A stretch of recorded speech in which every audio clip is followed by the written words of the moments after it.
Queremos bendecirte, Padre, por lo bueno que eres, lo maravilloso. Levante sus manos al cielo. Dios ha sido bueno. Dios ha sido maravilloso.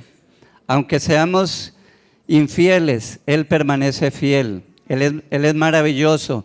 Él no es como nosotros y eso es una gran bendición.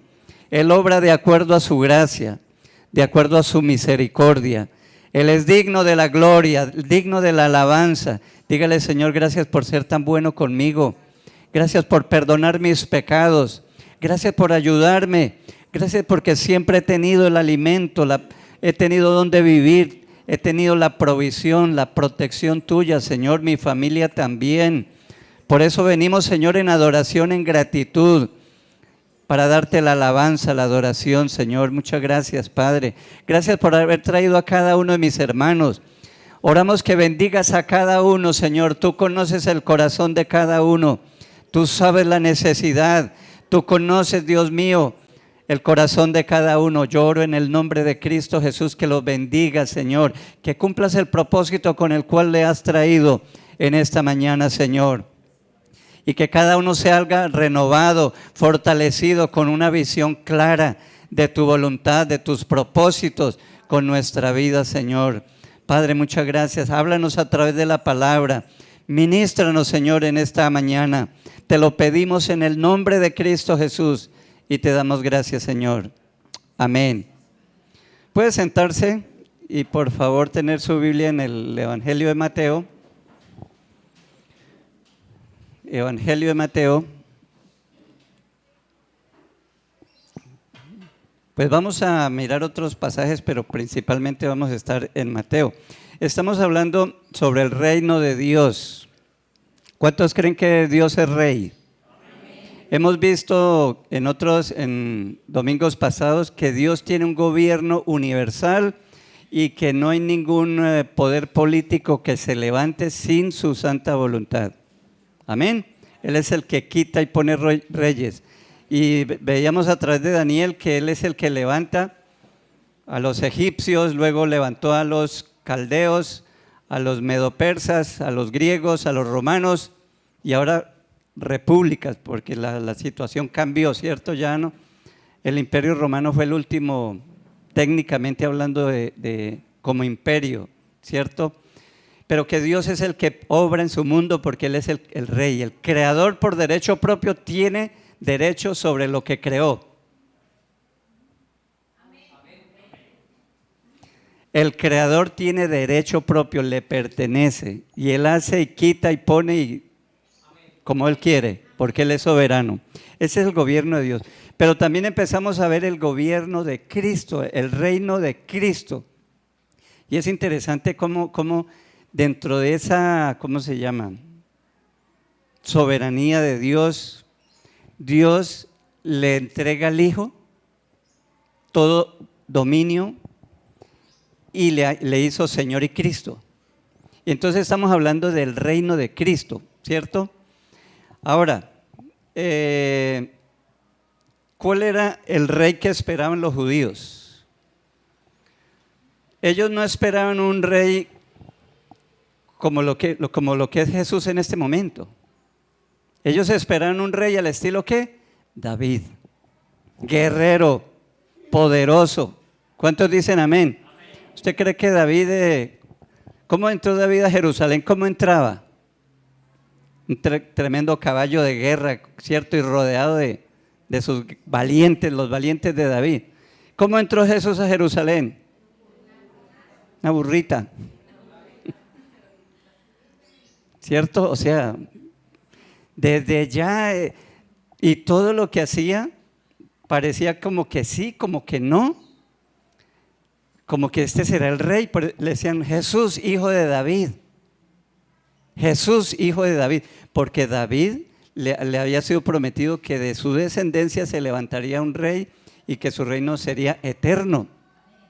Entonces todos, inclusive los discípulos, cuando Jesús les dijo que vendría el Espíritu Santo sobre vosotros y me seréis testigos en Jerusalén, Judea, Samaria y hasta el último de la tierra, ellos preguntaron, Señor, ¿vas a restaurar el reino a Israel en ese tiempo?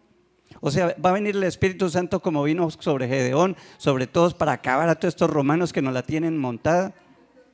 Perdón la palabra, pero usted entiende mejor así. ¿Cierto? Entonces ellos entendían que ellos iban a ser una especie de guerreros. Y Jesús también les habló de que se iban a sentar para gobernar. Entonces mire que ellos están esperando un rey político, guerrero, militar. Amén. Y llega un rey que se deja matar, que lo crucifican. Entonces como que las cosas no empiezan a cuadrar. Entonces la idea es que pensemos qué clase de rey era el que estaba esperando Israel, incluidos los discípulos, y cuál es el rey que en realidad vino, y qué fue lo que pasó, por qué no se dieron las cosas como ellos esperaban. Juan capítulo 6, 15, acá lo tiene, dice, bueno, Jesús aquí multiplicó los panes, alimentó a 5,000 hombres, no sé cuántos llegaron a la mujer y a los hijos, pero ahí comieron toda esa multitud, ¿cierto? Y después de que lo había sanado anteriormente a muchos y también le multiplicó y le dio comida a toda esa gente, la gente, mire lo que dijo.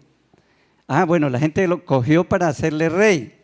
Dice el versículo 15, pero entendiendo Jesús que iba a venir para apoderarse de él y hacerle ¿qué? Rey. ¿Qué hizo? Volvió a retirarse al monte solo. Un rey que no quiere seguidores. ¿Cómo le parece? O sea, Jesús entendió la intención de la gente. El rey que necesitamos, imagínense, sana a los enfermos, los ciegos, los cojos, los paralíticos, resucita muertos y nos da de comida. ¿Quién no quiere un rey así? ¿Quién no? Y quisieron ellos hacerle rey, pero Jesús dijo no, se apartó. Ese no es el momento. ¿Cuántos dicen amén? Amén. En Hechos capítulo 5, versículo 35, ¿sí lo tenemos? Bueno, Hechos 5:35, acá está. Dice, y luego dijo, bueno, para entender el contexto, resulta que Pedro y Juan fueron encarcelados y les prohibieron rotundamente que hablaran de la palabra del Señor. Y dice la Biblia que un ángel fue y los sacó de allá. Y ellos fueron y siguieron predicando en la mañana. Cuando fueron a sacarlos de la cárcel, resulta que todo estaba con seguridad. Ahí estaban los guardias, ahí estaban todos los cerrojos, los candados, todo eso estaba. Pero adentro no había nadie, porque el ángel lo había sacado. Y alguien les dijo, no, los hombres que ustedes tenían en la cárcel están predicando ya en el templo. Entonces fueron y les dice que por qué están desobedeciendo, que por qué siguen predicando. Y ellos dijeron, es necesario obedecer a Dios antes que a los hombres. Amén. Y dice que se enojaron y querían matarlos, a Pedro y a Juan. Pero entonces viene aquí un consejo de Gamaliel. Dice, y luego dijo Gamaliel, diciéndole a los que estaban enojados y querían matar a los apóstoles, varones israelitas, mirad por vosotros lo que vais a hacer respecto a estos hombres. Porque antes de estos días se levantó, ¿quién? Teudas, diciendo que era alguien, o sea, que era un enviado de Dios, y cogió gente. Aquí está refiriéndose a que varios se levantaron queriendo gobernar, queriendo dirigir y liberar a los judíos de los romanos, política y militarmente, ¿cierto? Entonces dice, se levantó uno Teudas diciendo que era alguien. A este se unió un número como de ¿cuántos? 400 hombres, pero él fue muerto y todos los que le obedecían fueron dispersados y reducidos a nada. Después de este se levantó ¿quién? Judas el Galileo, en los días del censo, y llevó en pos de sí a mucho pueblo. Pereció también él y todos los que le obedecían fueron dispersados. Ahora os digo, apartaos de estos hombres, de los apóstoles, y dejadlos, porque si este consejo o esta obra es de los hombres, se desvanecerá. Mas si es de Dios, no la podéis destruir. No seáis tal vez hallados luchando contra Dios. Amén. Mire que Gamaliel le hace un recuento y mira si hasta dice, no se compliquen. Esto mire que ya se han levantado muchos grupos y consiguen seguidores, pero eso se acaba. Ahora nosotros, los que han leído de pronto la Biblia de los Macabeos, los libros de los Macabeos, ahí hay unas guerras continuas porque los judíos se armaron para pelear contra los griegos, cuando el imperio romano griego era el que estaba dominando, ¿cierto? Entonces el pueblo judío era un pueblo guerrillero, por decirlo así, que quería zafarse de las potencias, porque ellos no estaban acostumbrados a eso. Ellos estaban acostumbrados a un David que sometía a sus enemigos y los ponía, ¿cierto? Y les pagaban más bien tributo. Entonces el pueblo y los apóstoles están esperando un rey al estilo antiguo. ¿Cuántos dicen amén? Por eso Jesús no caló. Y por eso todavía los judíos no aceptan a Jesús, porque ese no es el rey que ellos esperaban, que ellos querían. Marcos capítulo 1 dice 1, 14 y 15. Después que Juan fue encarcelado, Jesús vino a Galilea predicando el evangelio del reino de Dios, diciendo: el tiempo se ha cumplido, ¿y qué?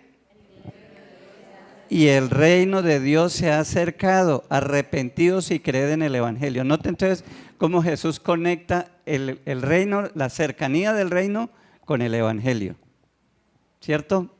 Arrepiéntase porque el reino se ha acercado y creed en el evangelio. Arrepentimiento y creed en el evangelio. Dice que fue después de que Juan fue encarcelado. Entonces, la pregunta, bueno, yo no sé si los pasajes, aquí puse lo que cuando le preguntan Juan le manda a preguntar a Jesús si eres tú el que debíamos esperar. ¿Sí lo pusimos? Me revisa, si no se lo cuento. Juan estaba en la cárcel y Juan, ¿quién fue? Juan vino para anunciar la venida del enviado de Dios, ¿cierto? Del Hijo de Dios, del enviado del Señor, del Mesías. Y él dijo: yo no soy, sino que es él. Pero resulta que a Juan lo metieron a la cárcel y fueron pasando los meses. Y él le manda, ¿sí? ¿Cuál es? Mateo 11, del 1 al 6. Del 2 al 6.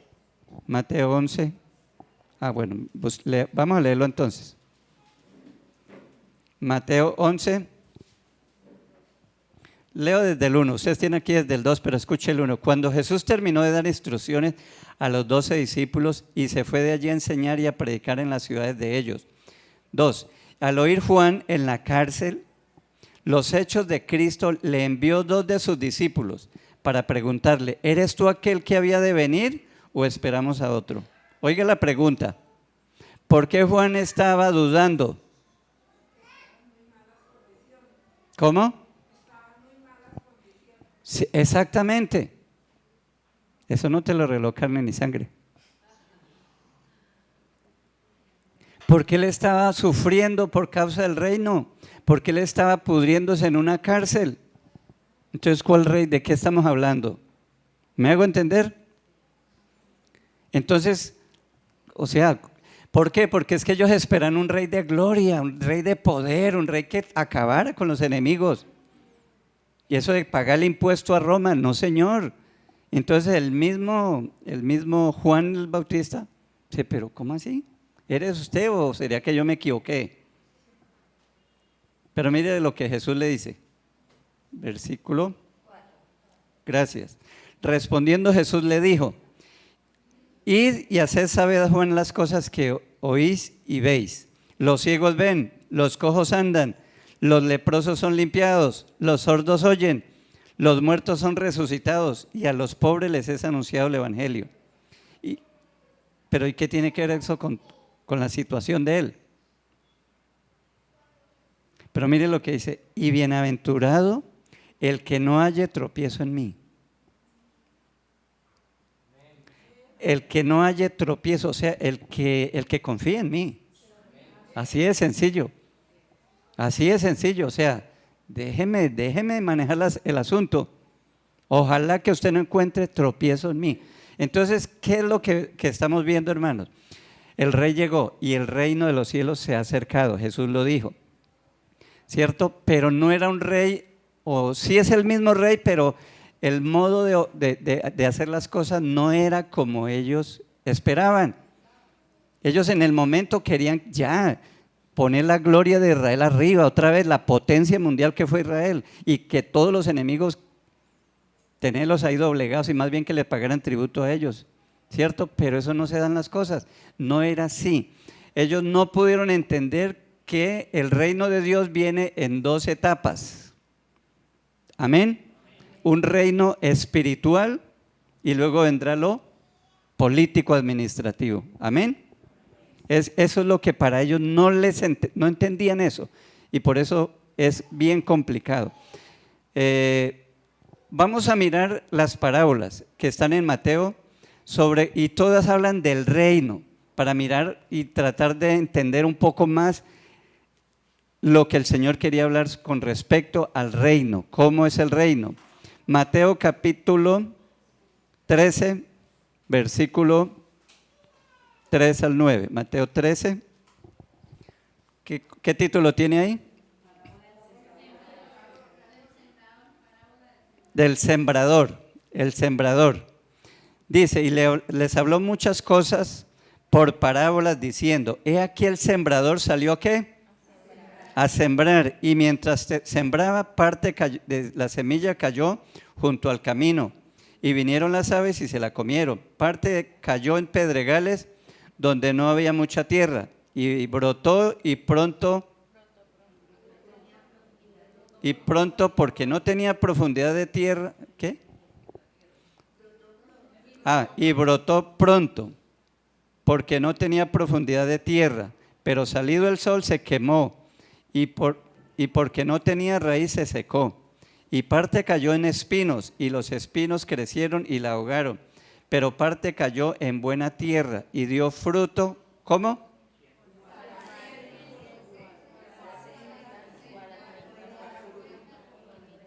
El que tiene oídos para oír, oiga, oiga. En el versículo 19, ellos le preguntaron que les explicara la parábola. A ver, no sé cuál, creo que es el de Marcos. Dice, Señor, explícanos la parábola. Jesús le dijo, si ustedes no entienden esta parábola, ¿cómo van a entender las otras? Ojo con eso, porque nos está diciendo que esta parábola es clave para entender lo demás, las demás parábolas. Entonces ahí viene la explicación en el versículo 19. Cuando alguno oye la palabra del reino, oiga, del reino, y no la entiende, viene el malo y arrebata lo que fue sembrado en su corazón. Este fue el que fue sembrado ¿junto a qué? Junto al camino, va al primer terreno.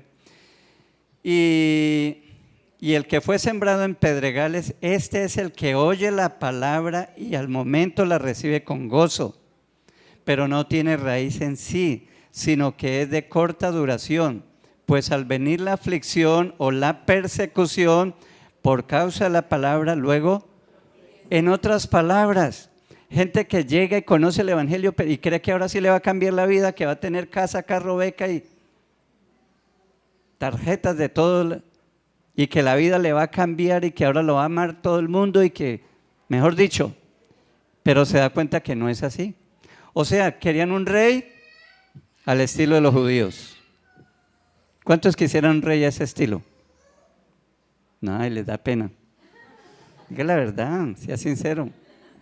Yo quisiera eso, pero no, por ahora no es así. Amén. ¿Quién no quisiera tener abundancia y nada de problemas, nada de enemigos? Todos amigos.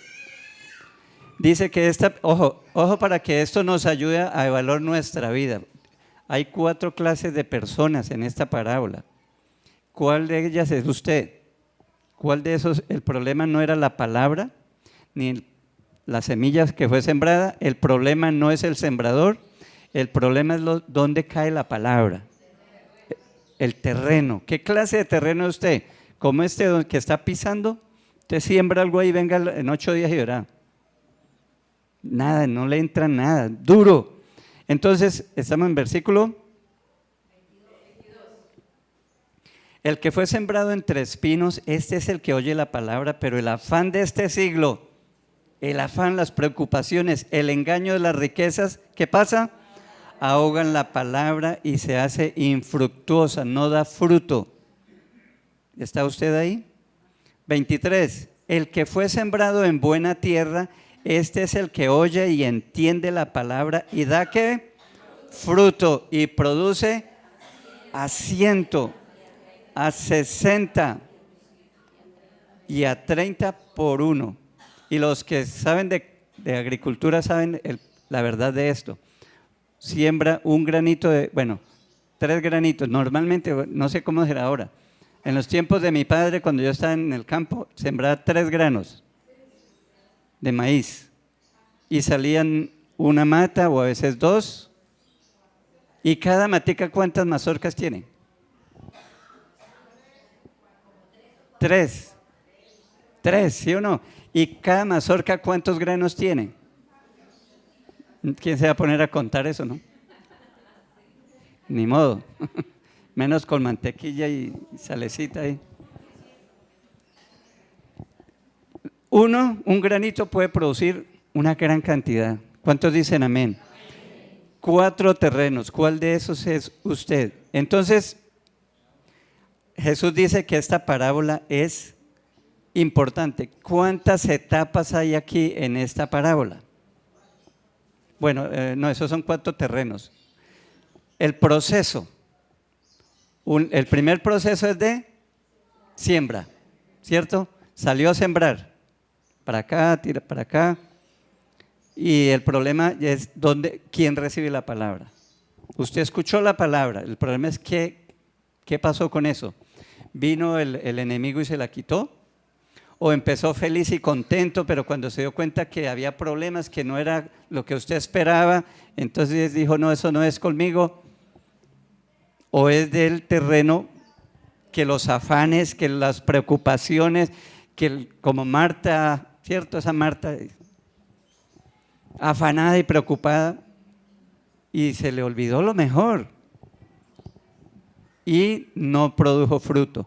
O es de las personas que recibió y da fruto para la gloria de Dios. Amén. Entonces en esta parábola tenemos 2 procesos. El primer proceso es de siembra y el segundo proceso es cosecha. El que siembra siempre espera recoger. Nadie espera sembrar para que, ¿cierto? Espera la cosecha. Mateo capítulo, ¿ese es cuál? Ya leímos 13. Ahora 13:24. Sí es el que sigue, ¿cierto? 13:24. Ahí hay otra parábola. ¿Qué título tiene? El trigo y la cizaña. El trigo y la cizaña. Dice,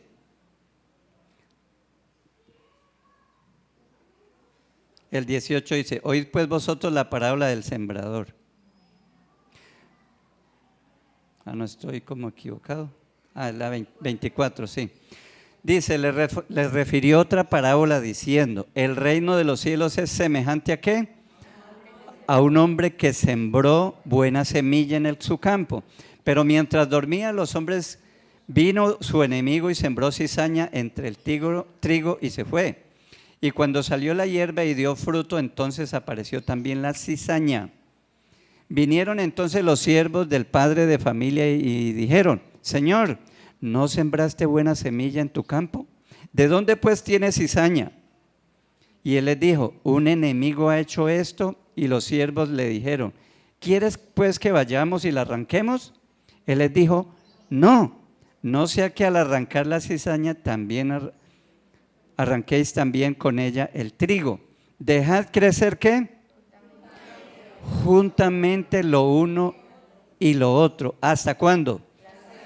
Hasta la siega. Y al tiempo de la siega yo diré a los segadores, recoged primero la cizaña y atadla en manojos para quemarla, pero recoged el trigo en mi granero, en mi granero.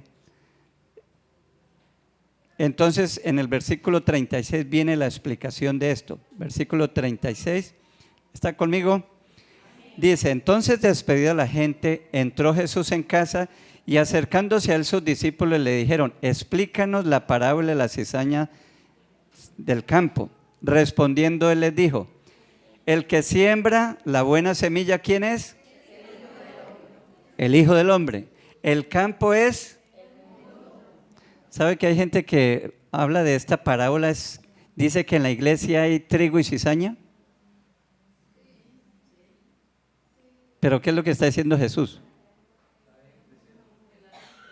¿Dónde está el trigo y la cizaña? ¿En la iglesia? Volvamos a ver, en el mundo. El campo es el mundo. Obvio que en una iglesia puede haber trigo y cizaña. Exactamente, porque la iglesia está en el mundo. Eso es una buena conclusión y es parte de lo que ellos no podían entender. El pueblo esperaba que viniera y que hubiese un juicio el día, porque la venida del Señor, el día del Señor era de juicio contra los malos y bendición para los justos. Y por eso Juan allí en la cárcel siendo justo, bueno, no, esto no hay justicia. Entonces por eso la duda. Entonces aquí está diciendo en el versículo, ¿cuál? 38. El campo es el mundo, la buena semilla son los hijos del reino y la cizaña son los hijos del malo. El enemigo que la sembró es el diablo, la siega es el fin del siglo y los segadores son los ángeles. Mire que está todo explicadito, ¿cierto? Todo está bien claro. Dice, de manera que como se arranca la cizaña y se quema en el fuego, así será el fin de este siglo. Enviará el Hijo del Hombre a sus ángeles y recogerán de su reino a todos los que sirven de tropiezo y los que hacen iniquidad. Y los echarán en el horno de fuego, allí será el lloro y el crujir de dientes. Entonces los justos resplandecerán como el sol en el reino de su Padre. El que tiene oídos para oír, que oiga. ¿Cuántos dicen amén? ¿En qué se parece esta parábola a la anterior?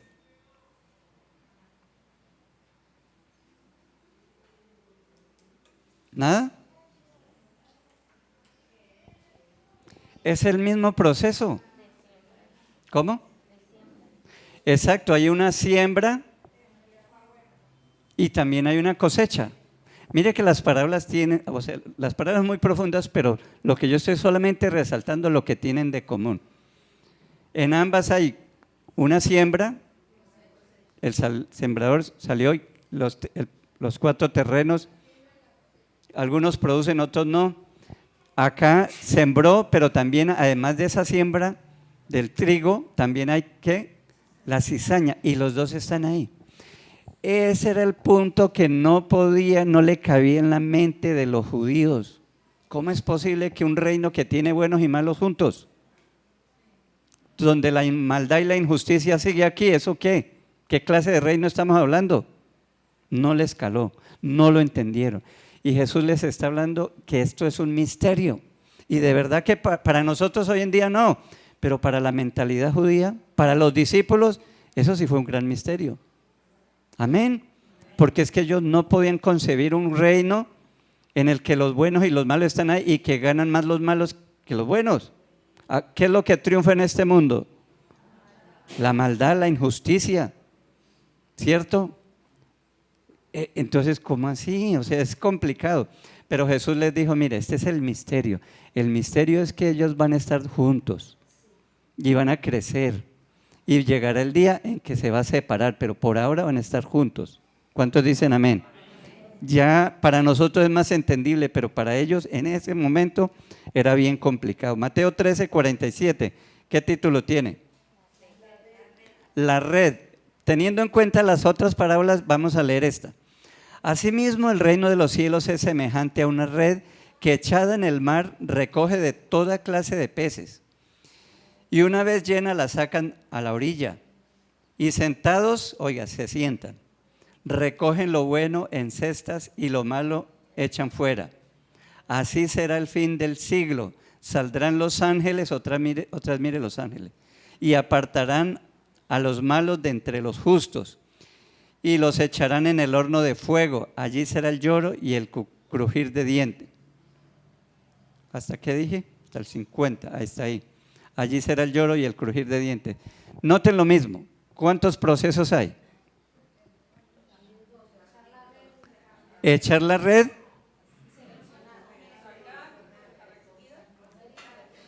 Se echa la red.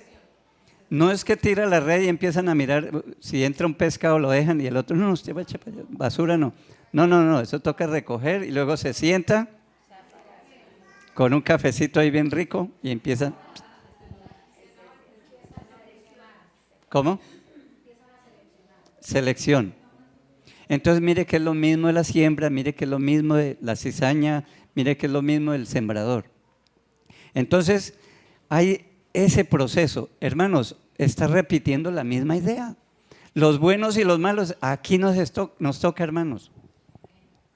Yo no sé si a usted le pasó, cuando yo me convertí al evangelio yo veía feliz de la vida y qué chévere, pero yo llegaba a la panadería donde trabajaba y allá hijo de tantas y no sé qué, y unas palabrotas y vulgaridades. Yo decía, Señor, qué bueno trabajar en una panadería cristiana.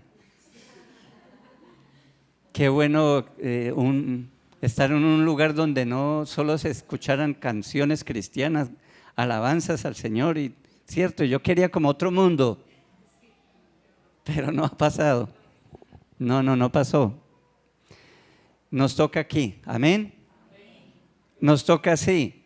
Y por eso hay ese conflicto y hay ese problema. No solo porque el mal está en el mundo, los malos, sino que el pecado también está en nosotros. ¿Cuántos dicen amén?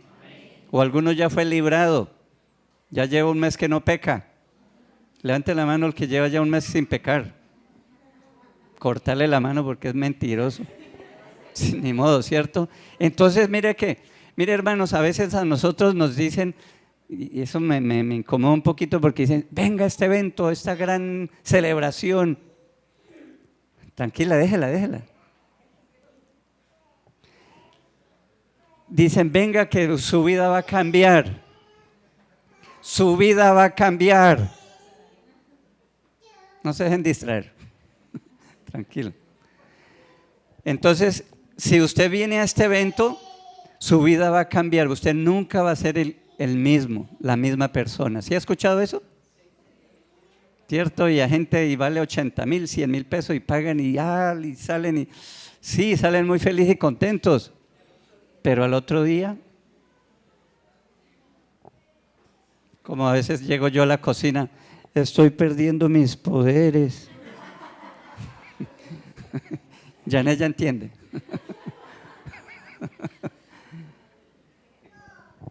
Estaremos así, ¿sí me hago entender? O sea, no hay una fórmula mágica, hermano, para nosotros librarnos de ese. La Biblia dice que el pecado no reina en nosotros, pero sí que mora en nosotros. Amén. Está ahí. Entonces nos toca esa lucha, y esa lucha va a seguir hasta la glorificación. Mientras tanto, nos toca seguir luchando. Amén. Téngase paciencia, dígale al que tiene al lado, téngase paciencia y téngame paciencia. Sí, porque el pecado está en todos nosotros. Ese es el gran misterio. Y eso era lo que ellos no querían para sus vidas. Ellos querían era erradicar la maldad. Pero Jesús les está enseñando que toca esperar un tiempo. Que esto va en etapas. Vamos para el versículo ¿qué? Ya terminamos el 50, ¿sí? Ahora el versículo 30, me salté uno, 44. ¿Qué título tiene en el 44? El tesoro escondido. Dice, además el reino de los cielos. Note que siempre es el reino de los cielos, porque ese es el tema. Entonces, ¿está claro esto? En todas las parábolas el tema es el mismo, el reino de los cielos. Dice, es semejante a un tesoro escondido en un campo, el cual un hombre halla y lo esconde de nuevo. Y gozoso por ello va y vende todo lo que tiene. ¿Y qué hace? Y compra aquel campo. ¿Qué tenemos acá? un reino que es como un tesoro, vale muchísimo, pero está escondido. ¿Y qué exige del que lo encuentra? Que va a tener riquezas, va a disfrutar de toda la gloria de ese tesoro. ¿Qué implica? Renunciar a todo lo demás. Por eso. ¿Más o menos? Haga así.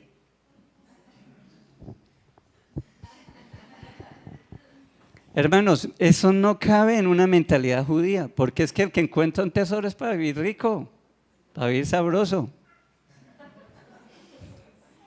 ¿Sí o no? ¿Qué cuento de andar en moto? Habiendo tanto helicóptero. Toca editar eso, ¿no? No me quiero meter en problemas. Hermanos, ¿cómo es posible que encuentre un tesoro y lo esconde y le toca renunciar a todo por ese tesoro? Para seguir viviendo ahí con buenos y malos, en esa lucha, en esa dificultad, con todas las falencias de un ser humano normal. ¿Me hago entender? O sea, eso no cabe, eso no entra. Pero Jesús está diciendo que el reino de los cielos es así, implica eso, si alguien lo quiere, tiene que renunciar a todo, renunciar a sí mismo, a sus pretensiones, negarse a sí mismo por él. ¿Cuántos dicen amén? ¿Tenemos otro? 31. 13:31. ¿Qué título tiene? La semilla de mostaza. Dice el 31. Otra parábola le refirió diciendo, el reino de los cielos, otra vez el reino, es semejante al grano de mostaza que un hombre tomó y sembró en su campo. Note que también es una semilla, que también hay un campo y hay una ¿qué? Una siembra. Hay una siembra. El cual a la verdad es más pequeña que todas las semillas, pero cuando ha crecido es mayor que las hortalizas y se hace árbol, de tal manera que vienen las aves del cielo y hacen nido en sus ramas. ¿Qué notan acá?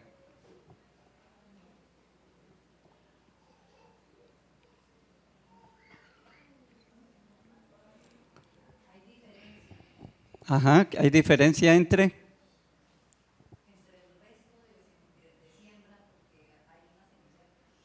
Ahí hay un crecimiento, ¿cierto? Mire, hermanos, estamos hablando de la semilla que es chiquitica, es pequeñita, es lo más insignificante. O sea, es algo que no da mucho no da muchas esperanzas, ¿no? Quizás su papá decía, no, este peladito no, pero mire dónde va. Algo que no tenía es que mire, Jesús, ¿cuántos tenían? 12 apóstoles. Llegan una burrita allá a Jerusalén, lo matan, no se defiende, le pegan y se dejó matar, por así decirlo, ¿cierto? O sea, ¿qué esperanzas tiene el mundo con esto? Lo insignificante, pero dice que es pequeñita, pero ¿qué pasa? Después empieza el proceso. Y es que mire, hermano, usted es resultado de ese proceso. Ese pequeñito que llegó a Jerusalén, a Galilea, a Palestina, se fue extendiendo por todo el mundo y llegó a Colombia. Y es resultado de esa pequeñez. ¿Cuántos dan gloria a Dios? Ese es el reino. Ese es el reino. Algo que muy insignificante, pero que va progresivamente creciendo. El mundo sigue su curso, pero el reino de Dios también va avanzando. ¿Cuántos dicen amén? Eso es lo que el Señor está diciendo. También hubo una siembra y va a llegar un momento cuando en Apocalipsis dice que cuando Juan miró y habían de todas las tribus y linajes del planeta Tierra, de todas las lenguas, de todas las culturas, de todos los grupos étnicos que alababan y glorificaban al que está en el trono. ¿Cuántos dicen amén? ¿Cuántos van a estar allá? Amén. Gloria a Dios. Póngase en pie, hermanos, y vamos a darle gracias al Señor. A manera de conclusión, el reino de Dios llegó. Cristo dijo que el reino había llegado. El pasaje que no leímos es cuando Él dice que si yo por el Espíritu de Dios, ¿lo tenemos ahí? Si yo por el Espíritu de Dios echo fuera los demonios, el reino de los cielos ha llegado. O sea, el reino de Dios llegó, pero viene. ¿No entendió? Sí, llegó, pero viene. Viene su culminación. Llegó y empezó a crecer. Llegó y se sembró. Y ahí va la cosecha, pero llegará el momento de la siega. Y entonces se separará y ya no habrá pecado, ni maldición, ni muerte, sino que será la eternidad. ¿Cuántos dicen amén? Lo importante, hermanos, que debemos evaluar es qué clase de terreno somos. ¿Somos de esa persona que cayó en buena tierra? ¿El evangelio llegó a un corazón que de verdad se abrió a él? No quiere decir que sea perfecto, porque hemos dicho que eso no se va a dar acá, pero sí estaremos mejorando, no dejándonos dominar por el pecado, sino agradando al Señor. Cierre sus ojos y evalúese delante del Señor. ¿Hasta qué punto el reino de Dios ha llegado a mi corazón, a mi vida, a mi familia? ¿Cómo es mi relación en la casa, con mi cónyuge, con mis hijos? ¿Se respira paz, paciencia, amor? ¿O es pura amargura, pura violencia?